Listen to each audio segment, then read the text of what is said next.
أعوذ بالله من الشيطان الرجيم. بسم الله الرحمن الرحيم. فلا أقسم بمواقع النجوم وإنه لقسم لو تعلمون عظيم.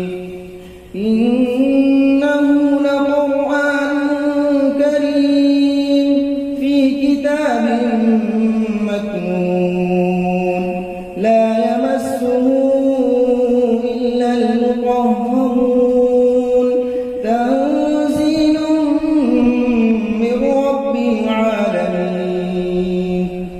أفبهذا الحديث أنتم مدهنون وتجعلون رزقكم أنكم تكذبون.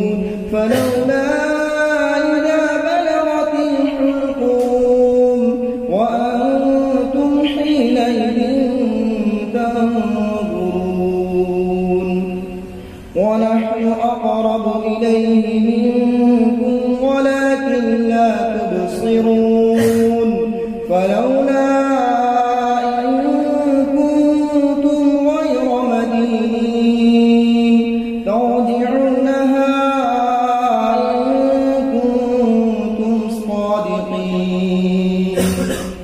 فأما إن كان من المقربين فروح وريحان وجنة نعيم.